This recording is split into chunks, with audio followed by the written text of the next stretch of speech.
Hello, welcome to the Science for Policy podcast. My name's Toby, and today I'm joined by Sana Zakaria and Tim Marler, both of RAND Corporation. Sana is a research leader at RAND Europe, where she leads on policy research into science and innovation issues, focusing particularly on emerging technologies. Her expertise and interests are in areas such as, and I'm going to read this off the page because I'm not honestly sure what some of these mean, genomic medicine, neuromodulation, AI-based therapeutics, agri-food and tech, and the intersection of technologies like AI and synthetic biology. Meanwhile, Tim is a senior research engineer at the RAND Corporation in the US and professor at the Pardee Rand Graduate School.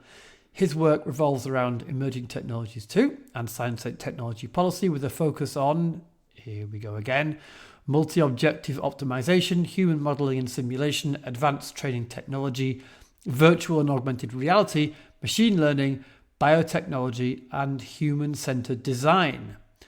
So, Sana and Tim, welcome to the podcast. Thank you. Thank you. It's great to be here. I think that's probably the coolest and most science fiction sounding list of research interests I've ever heard, at least from real life people. Perhaps I should be embarrassed how much more interesting you both are than this boring podcast. I'm sure that's not true.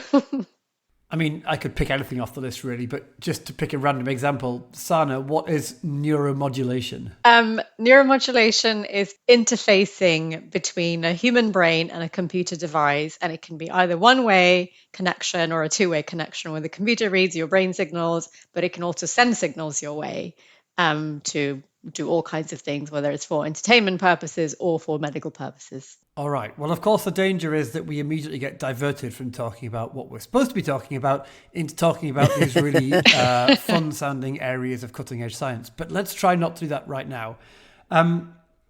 Is everyone who works at RAND Corporation, which, by the way, sounds kind of sinister to my European ears, it's a little bit Blade Runner, but is everyone there into these kind of futuristic topics, or is it just you two? You know, a lot of what RAND does is reflected in what you mentioned with our backgrounds as being sort of multidisciplinary and varied. So RAND is, on a high level, fundamentally a nonpartisan research organization that strives to inform policy and decision makers. Sort of more specifically, it's one part think tank, one part consultancy, and one part graduate program on public policy. And the work that RAND does can vary from military applications with health of soldiers or warfighters, looking across the Air Force, the Army, national security in general, to healthcare, which is one of RAND's largest divisions, to education and labor, to social and economic well-being. More specifically, it's composed of multidisciplinary teams across a broad spectrum of problems and challenges. Must admit, it's a very interesting and fun place to work. Okay, that's a very helpful kind of broad overview. But given the particular range of topics that you were both interested in, why is RAND interested in these topics in particular? So it has a lot to do with impact, the kind of impact that an individual wants to have. And I think the impact that RAND has can be not necessarily at a better or worse level, but at a higher level, and can be substantive.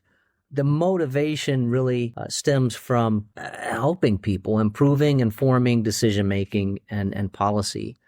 Okay, and for the specific topics that we're going to talk about today, which is this coming together of machine learning and gene editing, why are these a focus for RAND? What's the kind of policy output expected here? It's a complicated topic, and there's really a need to inform the public. In the absence of understanding or knowledge, there can be fear, but also to inform policymakers who might not have a background in machine learning, but yet have to set policy. So there's a real need to help inform people and to think about risks and opportunities now rather than after the fact.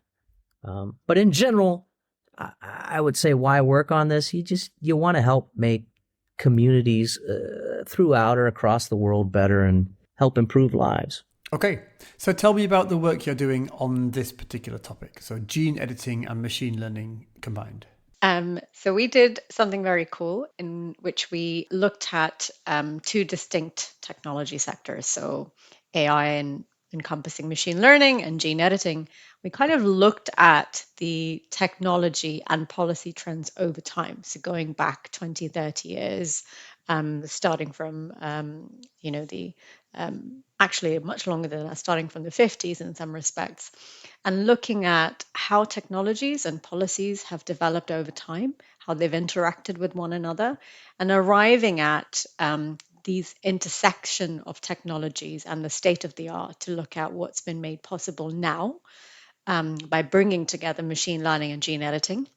And so we surfaced also in looking at this interconnectedness of policies and technology catalyzation, the different types of policy instruments and styles that have been used over time, and the kind of interesting domino effect across multiple geographies and technology sectors of one action in one geography in one tech area and what it can do in other areas.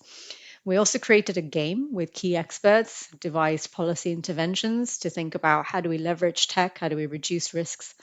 We really arrived at creating some really future focused principles on how policies can be developed to mitigate the risks from emerging novel technologies and leveraging the opportunities from the tech as well. Okay, I'd like to drill down into some of those things you just said because they all sound really quite interesting. But firstly, just to be clear in my own mind, you were less doing original research on these topics and more looking into how the research that's been done might influence policy, right? It's a little bit of both, but primarily focused on how this can inform policy, because ultimately that's what we'd like to do. And, a little bit of the primary research was focused on, well, what's the state of the art? What can it do? Because that is very much the context and the grounding within which you need to consider policies from. And you mentioned as part of this work inventing a game. Yeah. That sounds fun. What was that about?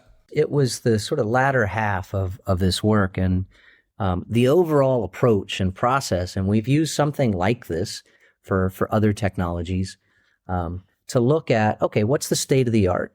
Where is machine learning? Where is gene editing? Then to look at, when you combine these, what are the challenges and where are the advancements? But what does that mean practically? What can that do for somebody when they go to work or get up in the morning?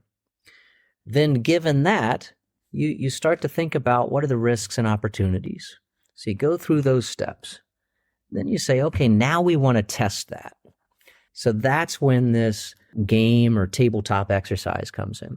And when you talk about gaming in this context, it's really different ways to have a structured discussion with experts.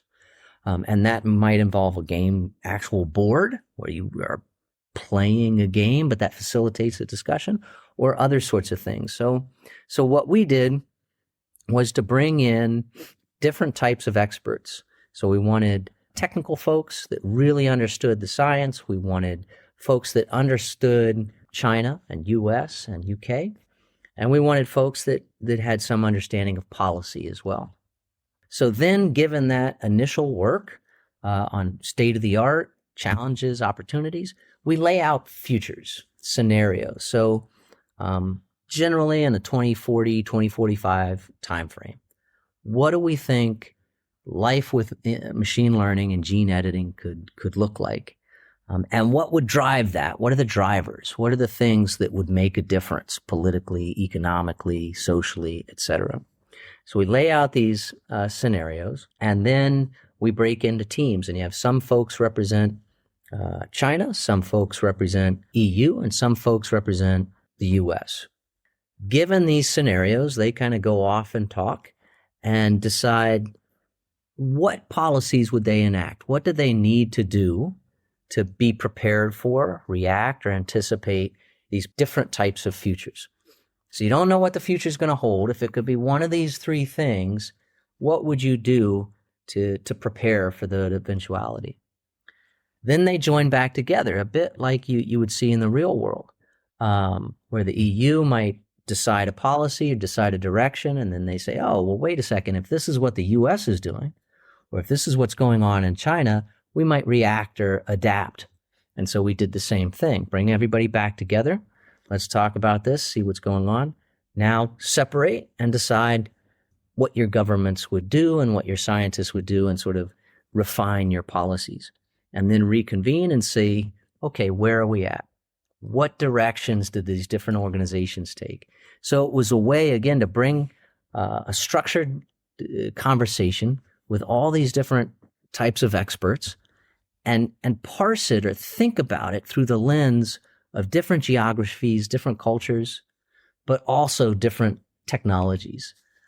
And frankly, I don't think there's enough of that done on the international level, the cross-technology level. So it was an interesting process to go through. It was helpful here. And I think the same kind of process it's scalable. It's applicable to different technologies. That is really interesting. So this idea of gamification, actually we've talked about before on this podcast, as a way to kind of make clear and immediate to policymakers and to other stakeholders what a particular new technology or policy objective or societal change will mean. So it's a way of kind of generating implications in people's minds from the inside, as it were. So good. But then it also sounds like you're going one step further. Because if I'm understanding you right, you're not just talking about using it as a communications tool to like convey in concrete personal terms the outcomes of research, but also as a kind of research tool itself. So you get out of that game some new knowledge, some research results that you wouldn't otherwise be able to derive. Absolutely. Like during this, we had a certain structure, kind of a scorecard that these different teams would fill out. Like, what would you do for this kind of scenario with regards to this topic? So that had sort of a game feel to it. But the real value is the discussion. Within each of those teams, we had a note taker, a recorder, and the kinds of issues that people bring up, the kinds of discrepancies or debates that go on. That's the gold that you don't necessarily get from a literature review or even bench research. Right, makes sense. I think it might be helpful, before we talk much more about the science to policy work, it might be helpful for the audience that might not be so familiar with these topics, if you could kind of give us an outline of what the content is. What is the most recent research? What's the state of play with both gene editing and machine learning, and indeed how they fit together? Yeah, sure. So I'll take gene editing. So I guess simply put, it's manipulation of genetic material of living organisms. And gene editing has gone on for a very long time. So, these tools and discoveries, they've progressed quite substantively over the decades since the 60s onwards. But we have had really notable milestones. So we've sequenced the entire human genome. We cloned the first mammal, Dolly the sheep, if people might recall that moment in time. And then, we've got the discovery of CRISPR-based gene editing tools, or better known as genetic scissors.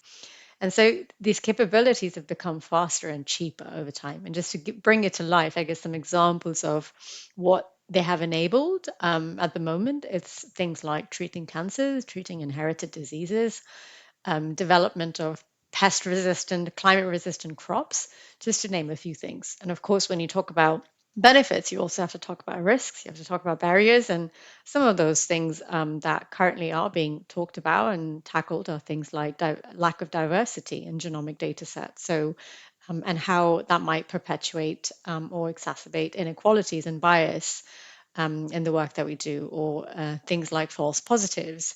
And most interestingly, I suppose, the risk of dual use by what we call non-state actors for dangerous or unethical purposes with genetic tools. What are you thinking of when you say that? Is this like bad actors engineering synthetic diseases and so on? Yeah, absolutely. So engineered diseases, or hacking into genomic databases. So data is currency, right? So you've got more and more genomic data, more linked to people's outcomes, and that can be used for multiple purposes like biohacking, for instance. Okay. So that's helpful, thanks. That's the gene editing part. What about machine learning? So interestingly, machine learning, which is part of AI, has a slightly less clear definition. That is to say, if you were asked 10 people, what's AI, you'd probably get 10 slightly different answers. Fundamentally, AI refers to simulating intelligence that stems from mathematical models and help to make decisions. It's a branch of computer science that deals with simulation of intelligent behavior. Or another definition is a capability of a machine to imitate intelligent human behavior. That latter one is probably the scariest one. AI is broader, is not the same as machine learning. So if you think about intelligence, there's different aspects of it, and the same applies to AI. There's the gathering of information through your hands, your eyes, your ears, gathering that data. There's the storing and parsing of that data in your brain, memory. And then there's the connecting the dots to look at that information and realize, well, I touched the fire before, so I won't do that again in the future. And generally, that's what machine learning is. So it takes that data and then interpolates or extrapolates it, given a little bit of information about what was said at this conversation. Could I conceptually plot a line through that and extract some information, the main themes or what they might talk about tomorrow if they were to keep talking? The applications are broad. And I think there's a need to distinguish between AI, machine learning, the capability, the science, and the applications. I like to say, and this is actually true right now, that machine learning is being used to vacuum my floor as we speak with a Roomba. And sometimes it runs over the base of the coffee table, and various folks in the family get very upset about this and want to fire the AI. It's also used for facial recognition. ChatGPT is a hot topic, and its ability to write a paper, image generation, virtual assistants like Alexa, all of these things. Like gene editing, it's dual use. It can do some good, it can do some bad. There was a case of AI-generated, like a deep fake, AI-generated explosion near the Pentagon. And that actually correlated to a dip in the stock market. It wasn't real, but it really looked real. There can be inherent biases. So machine learning, for the most part, is only as good as the data. You're only as smart as sort of what you learned, generally. So if you have discriminating data or imperfect data, that will have consequences in terms of the results. There's some literature that suggests there is or a risk of dependence on AI resulting in a degradation of creative capabilities in some capacity. So there's tons of good, tons of bad. I like to say that cars kill millions of people, but they sure do save a lot of lives as well, and they've been very beneficial. I think the same applies here. Yeah, thanks. So those are two very useful introductions to two interesting topics. My remaining question on the content side is, why do we put them together? I mean, why are they in the same area of work for you? Aren't they very different topics? So I'm going to use the analogy of Lego here. If you think about Lego, so there's these basic building blocks that you can put together in multiple different formats. But then you've got your Star Wars characters, and you've got your Frozen characters, and all kinds of things. And you can create new universes and add on and bolt on things. And all of a sudden, a whole new world opens up. So I think you can think about these technologies in a similar way, is that machine learning models and gene editing tools are these baseline capabilities, and they can be brought together, applied to the existing data and tools, and be used in this kind of modular fashion in a very niche setting for a very niche purpose. Right, so they can be adapted to different situations and applications, which is why they have a vast swathe of applications that are still being uncovered. So it's one of those things where, new things emerge every day. And so I think especially spurred by the fact that, probably from 2016 onwards, we've seen a real catalyzation in these technologies coming together. So, and it's not just true for machine learning and gene editing. You see this in AI, broader AI use cases, 5G, wider bits of biotechnology sector, quantum. So there's all of these convergence going on. And so what we have done is focused in on this particular and quite broad use case of machine learning being applied to gene editing. And really what we're seeing is that machine learning, computational algorithmic capabilities being applied to biological data sets is really advancing, faster processing, gaining us efficiencies, generating predictions, predictive assessments that were just not possible before.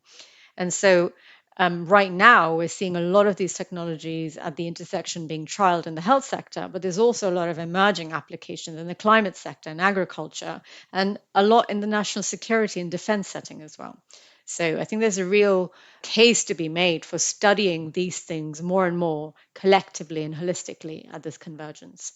And if I may add on that, I think there's not a lot, as we mentioned before, there's not a lot of that formal systematic research done that looks at what happens when technologies combine. You tend to look at what's going on, what could happen with hypersonics, with quantum, et cetera. But where it becomes particularly challenging, but particularly impactful, is when these things combine. And even just AI by itself is a combination of some of the things I mentioned, but just relatively recently, you have this confluence of new algorithms or improved algorithms, computer power, and massive amounts of data and accessibility to it. You put those three topics, which are arguably different fields, perhaps within computer science or even more broadly than that, put those together, and you've got a substantial impact. You bring in gene editing, bring in quantum, et cetera, and that's where these things really compound. It gets exciting, but it's very complex, and I don't think enough folks are looking at it through this multidisciplinary lens. Yeah, one question I often think about with these topics, because these topics are, both of them, very much in the public eye, either right now at the moment in the case of AI or over the last 10 or 15 years in the case of genetic editing. I do wonder whether you as experts kind of have your head in your hands a bit about the state of the public debate, what people know, what issues people are focusing on, among non-experts, or whether you think the debate is where it needs to be, is going how it needs to go.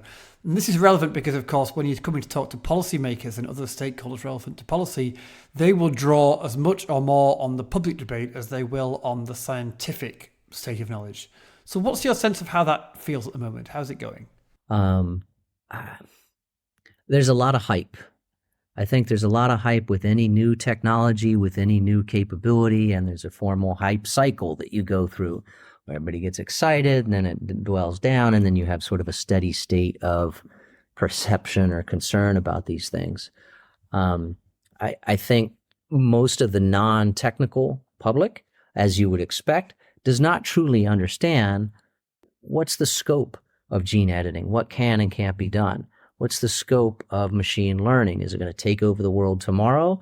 Or is it more limited than that? And I think when you have that lack of understanding and there's some desire for knowledge, you grasp on to the headlines. If you're thirsty enough in the desert, you drink sand. And I think that can happen sometimes. So that can lead to an imperfect debate. And hopefully we're addressing some of that. There's definitely a growing need for researchers, practitioners, engineers, scientists to communicate not just with their peers. Historically, that was the mode. You write a journal paper, you get accolades for that, and your peers will read it. There is now a growing need to communicate outside your peer group, to explain what these things mean to somebody who's outside this field. I think machine learning and gene editing, they can revolutionize many different things that we've touched on, but the public engagement and perception are critical here. And I don't think that has been addressed as fully as it should be. I think that's where things stand. But I think people are starting to appreciate, what does this mean? What can these things do? And what can they do for me? I think there's less of an understanding of where the limits are, what can and can't be done. Yeah, I can see that. I think in addition to the debate, this gets into workforce development and education as well. There's a need as technologies emerge and become more pervasive, to think about how will high school education change, how will college education change, and sort of non-advanced education as well, workforce development. Especially when you talk about machine learning, AI, there's a concern that that's going to eliminate jobs. It likely will, but it will also create some new jobs. So how do you continuously retrain folks to adapt to these technologies as they move and grow? And what's interesting is they're moving and growing faster. If you think about trade school maybe being a couple years or a typical undergraduate degree being 4 years, technology is advancing faster than just 4 years. So how do we adapt to help the public train and understand these things as they change? I think one really live, I guess, example of some of these things that we've just talked about is this new study that just came out on what we call embryo model systems, where in a lab, an embryo-like structure was developed without using sperm cells or egg cells, which is kind of your basic biology that you learn growing up, right? You need a sperm and an egg and you get an embryo. That's no longer true, at least in the lab setting. So that came out, and everywhere you just heard this: scientists playing God, scientists creating human life in the lab. And that was far from the truth. So I think sometimes there's a massive dissonance between, like Tim said, what's possible and what's being talked about. Obviously, the media has a role to play here, policymakers have a role to play here, but the education piece, I guess it really comes to the fore, is some of these technologies are going to change the doctrine of biology, for instance, that we've been taught about. And the same is true for machine learning. So I think there is a need to kind of backtrack and sort of look at what we're learning, what we're teaching, how we're responding to these things overall at a more kind of system level. Yeah, well, exactly. And one reason I wanted to ask that question was because the system we have now, that's the system in which policymakers are working. So the level of understanding and familiarity that with the state of the science that you're describing is quite often the level that policymakers themselves have, or even if not, it's the level they have to engage with when they're thinking about their constituents and their kind of room to manoeuvre politically. So what kinds of decisions are policymakers facing right now in these areas, and how well equipped are they really to make those decisions? Oh, don't quite know where to begin. There's a lot for policymakers to ponder over, no doubt. I think it, ranges from how and when to regulate the technology across its value chain, right? Do you do it upstream at the point of really high at the data set level or algorithmic level, or do you do it at the application level? How do you collaborate internationally? So where do you compete and where do you collaborate and cooperate? How do you communicate all of these things to your constituents?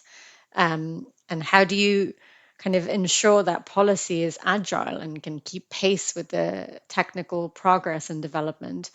And then, you know, on top of all of that, you have to think about regulating these things without stifling innovation, because you can't just say, well, we're not going to do anything and that's it, because somebody else will. And also, there's an opportunity cost involved here because you're losing out on huge benefits for society. So I think there's quite a lot for policymakers to contend with. So are these areas where scientific evidence can help? And do policymakers have access to that evidence, and do they understand it? So, we definitely need the scientific evidence, but there are other bits of evidence that are required. For example, geopolitics, international dynamics, economics, costs and benefits, what are the risks involved? So there's a huge array of other types of evidence that's required to inform policy. So scientific evidence is just one part of the equation, I would say. And really, there needs to be more holistic risk and opportunity assessments. Um, we're not just focusing on scientific research per se, but also on how some of this research is communicated to the public and to policymakers as well. Because we have seen time and time again that the public can actually hold great power to sway policies as well. We see this play out, when it comes to things like agricultural policy and how people engage with their food and the food system, for instance. So, yeah, scientific research and evidence is great, but it's just one part of the jigsaw puzzle. Yeah, and I hear what you're saying, and there does seem to be a big geopolitical angle here, which Tim was also talking about earlier when he was talking about the geopolitical game. But a lot of the things you just mentioned about communication and public understanding and geopolitics and the right way to make policies and so on, these strike me as areas where good scientific evidence can help too. Different kinds of sciences, maybe social sciences and economics, and I don't know, behavioral sciences and political sciences. When I asked if politicians have the evidence they need, I didn't just mean kind of facts about what AI is and what genetic editing can do right now. I also meant kind of expert guidance from research about how to try to govern the interplay between these things and society at large. Yeah, absolutely. That's totally fair. But I think there's a real lack of how do you take that evidence and then implement it? How do you operationalize it into the very complex and convoluted system within which we operate?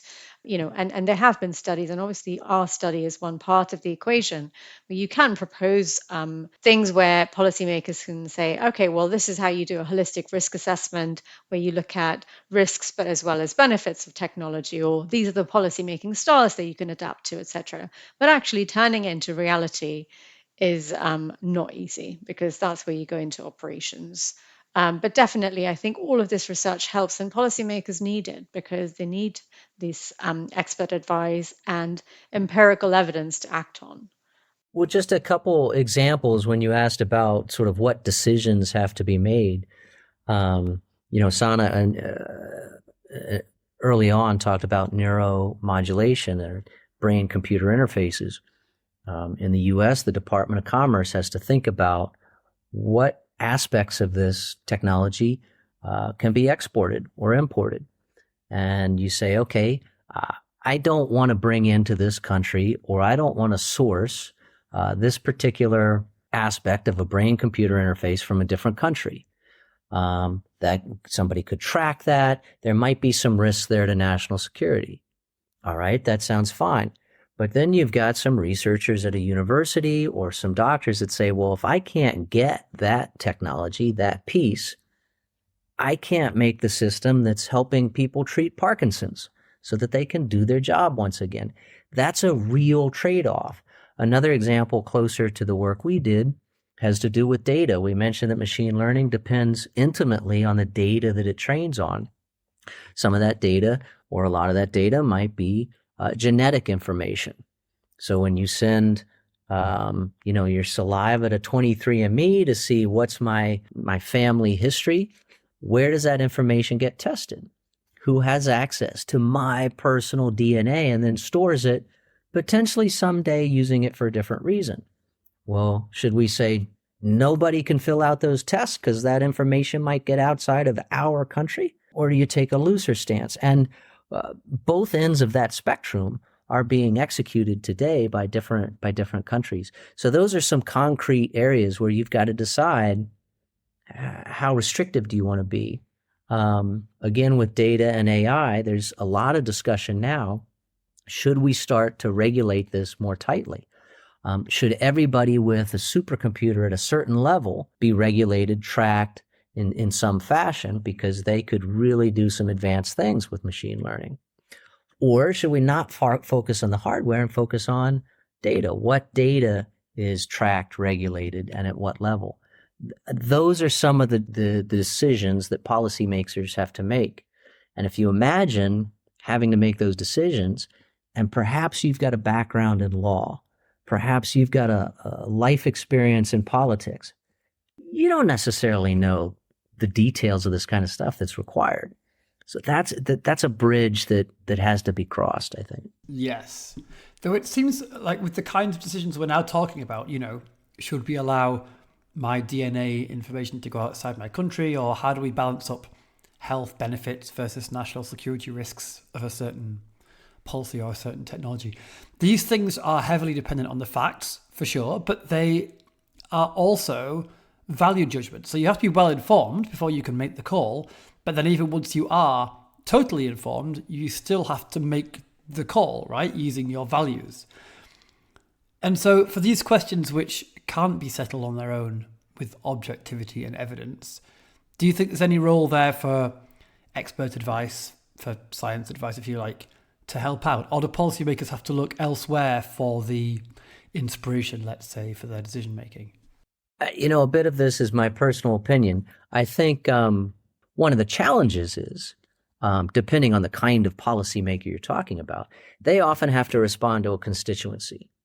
They have to do what their constituency needs or wants.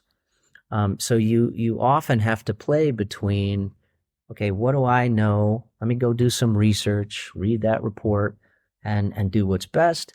But let me also listen to my constituency that might have some really grave concerns, whether warranted or not.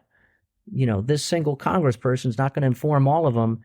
So I'm going to sway towards maybe a more conservative regulation. So they have to balance. But I think most folks know, all right, I don't understand how a neural network works. So you'll have a panel, you'll have some research, some discussion. Is that sufficient? Sometimes yes, sometimes no. Yeah. On this issue of being pulled in different directions, you might have the scientific evidence, but you might have your constituency, as you mentioned. You might also have economic considerations or international norms and agreements, or all of the kinds of complexities of the type that Sana was talking about. And you have your own moral compass, right? And these things can all pull policymakers in different directions. And especially when the issue is very divisive or very controversial, which it seems to be in this case, both with gene editing and machine learning, policymakers can end up feeling like they don't have much room to maneuver. They're kind of pulled so tight in the middle that they can't really take on board the science advice. Like you said, they might have done their background reading and really understand the science, but that doesn't mean the same is true for their constituents or other entities, and they still have to answer to those other entities. I was just gonna bring in an example. So I think there is some room to maneuver, but it's very challenging. And I think, I sound like a broken record, but it goes back to kind of system level change in education and kind of moving all of these various things along over a long period of time in terms of discourse. Sometimes you don't have the luxury of that time, but if you look at gene editing technologies in the agriculture space, for instance, now, Americans, North America, South America, have been eating gene editing crops for a long time, right? And there's a lot of scientific evidence underpinning that. But then in Europe, you have the narrative that, we're not sure we can do that because there isn't a lot of scientific evidence. Well, actually, there is a lot of scientific evidence, but the real reason for not moving forward on that is there's a whole economic argument to it. There's a whole market argument to it. People are resistant to that change and that lifestyle because there's a lot of conservative values embedded in those parts of society. Now, the UK has recently changed its stance and just passed the Genetic Precision Breeding Act. And that means that there's going to be all kinds of field trials going on in the UK developing crops via gene-edited techniques.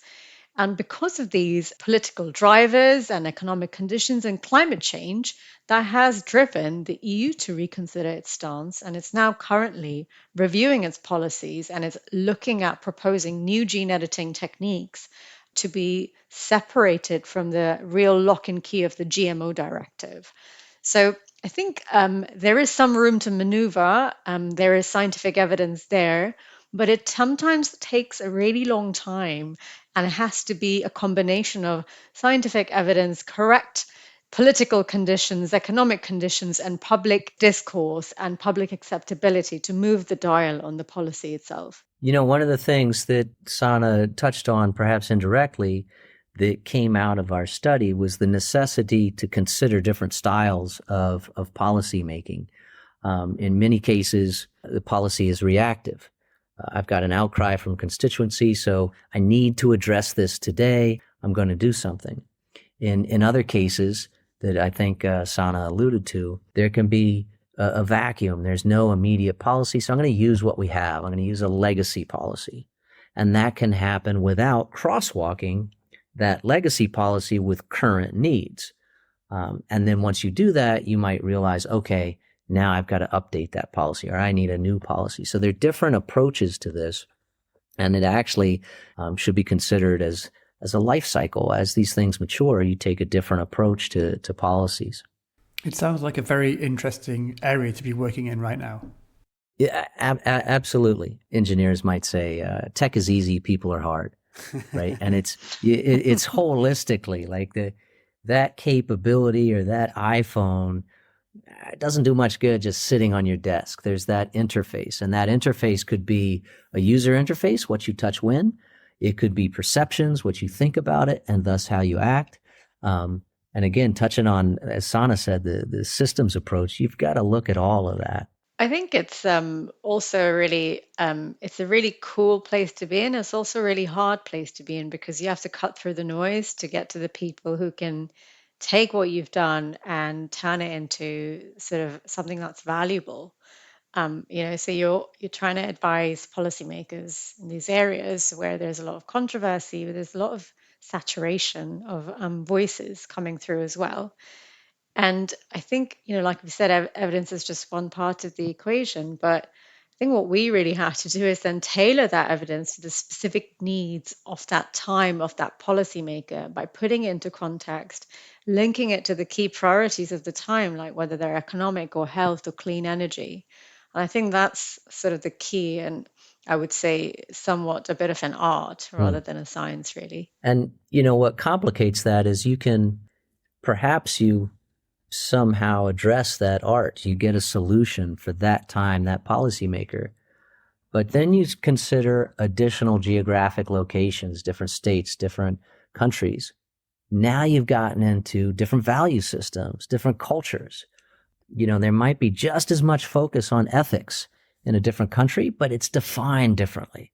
So now the system just hit another level of complexity on how do we look at all of this on an international level? Right, yeah. So where is your policy advice directed, actually? Who makes these decisions and who do you need to speak to? Is it national politicians? Or is the right governance level the regional one or the global one? Because some of those levels are more structured and easier to engage with than others. I think Tim will have more to say on this, but the only thing I'll say perhaps is that what we found in our study was a really interesting role that's played by these organizations, what we call these supranational organizations. So one is that, yes, there's a clear question around what is the relevance and utility of these types of organizations at this point in time now, where perhaps there is less structure, less influence, and what's the ability of these organizations to influence national agendas and plans? At the moment, probably very limited. But what these organizations have done over time, when we did this kind of approach of mapping trends and policies over time, is that they played a really unique role where there was a national vacuum in certain technology areas where gene editing was advancing or AI was advancing and reaching specific technology milestones. There weren't any standards or frameworks or self-regulation mechanisms in some countries. And so it's these international organizations that kind of almost self-formed and grouped together to develop these frameworks and guide the scientific and the academic community to actually take the work forward within certain ethical parameters. And so they've played a really key role. But as these things progress and kind of develop further, of course, these organizations then sometimes get left behind, say, well, we've got this initial legacy framework, but how do we now develop and ensure that people still relate to this very broad framework and take it up? So I think the organizations play a key role, but there is definitely a question around how they could play an even more important role now and be brokers of this kind of international collaboration dynamic. Yeah, when we talk about these organizations, this is referring to what we call international brokers. So this is a different type of organization than, say, a state or a government. Things like the World Health Organization, the UN, Gates Foundation, these sorts of organizations, and even ad hoc consortia that fill that vacuum, as Sana say, where there's no policy or there's no mechanism for fluid communication. So you ask, where are we directing our policy or where we're directing sort of our recommendations in that regard. I think that's one mechanism for improvement, or these international brokers.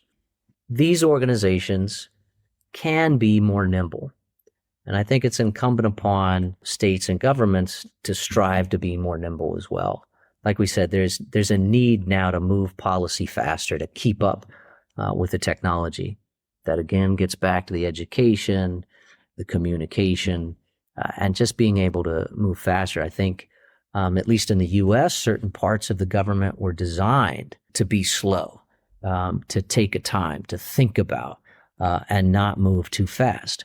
We don't need to rework all of government, but we've got to think about dialing that aspect in a bit, for faster moving technology. Okay, yeah, absolutely. We have an audience that is interested in science for policy, but not necessarily an expert in these particular areas. I mean, in general, not. Are there lessons, do you think, that we can take out of the discussion we've had, out of your experience of interfacing with the policymaking world in these particular very controversial and very current areas, which can be applied more broadly to the practice of evidence-informed policymaking? There's a number of things. The main ones that resonated with me were, one, as we touched on, to assess technologies concurrently. You can't be so myopic just as to look at one. That's necessary, but it's not sufficient. You've got to look at the interplay of these technologies. You've got to consider both technologies and policy developments and cultures concurrently. So I guess a way to sum that up is the systems approach. The second thing that really resonated with me was thinking about the solution to these problems in terms of incentives. So how do you incentivize different countries to collaborate on the technology, which is relatively easy, and the policy, which is relatively difficult? So what's in it for them? It could be a carrot, like money. It could be a stick if you're looking sort of within a government that says, thou shalt, or here's a law, you must do this. Or there could be softer incentives, just like open communication, transparency. So if somebody's working on that, that's good to know. I can collaborate or react accordingly. The third thing, beyond sort of the systems approach and considering incentives for collaboration coordination, is education at all levels. This applies not just to a senator or a congressman or a prime minister, but to high school students or even more junior students. And then finally, like we mentioned earlier, when you think about policy, there are different styles. There's reactive, there's proactive, there's sort of the use of legacy policy. And I think the most appropriate policy depends on the state of affairs and the maturity and use of that technology. And policy development I don't think, should be viewed in sort of a static temporally lens, or through that lens. It's got to be looked at more holistically, and over time, these policies will evolve as the technology changes. Yeah, I think Tim covered it quite comprehensively. I think the main thing for me to take away from this really is that lack of evidence at this intersection. And I think a lot of the current discourse, for example, around machine learning foundation models, is focused on this kind of risk assessment approach on what are the risks, how do we stop it, which is a really valid thing to do. But there really isn't a lot of balanced discussion around, well, yes, these are the risks, but what are the benefits and how do we capitalize on these benefits whilst minimizing the risks? And I think that's what we've tried to do in our study, is to kind of play back that very balanced view and balanced way of thinking about policies. And I think what's really needed is that balanced development of some kind of a framework to assess, what is the opportunity cost here, and also situate some of these developments in a more kind of socio-technical system. where you don't disentangle the social and the economic and the political and the technical, but you actually bring it together. And at the moment, it feels very much like a siloed, piecemeal approach that's been ongoing. Well, listening to the two of you talk and taking part in this conversation, I'm sure I'm not the only person listening who feels like I've learned an awful lot, including the fact that there is such a thing as Disney frozen Lego. So thank you, both of you, for sharing your time and expertise so generously. Likewise. Thank you so much. Yeah, pleasure.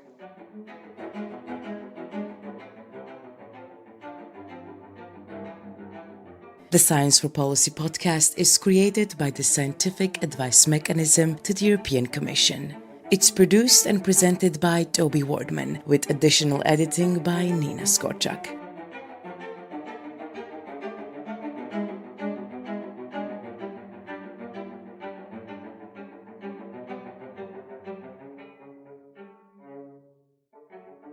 The Scientific Advice Mechanism provides evidence-based expertise and policy recommendations to inform policymaking in the European Commission. This podcast is funded by the EU via the SAPEA Consortium. Our theme music is composed by Carlo Alfredo Piatti and performed by Elisaveta Shushenko.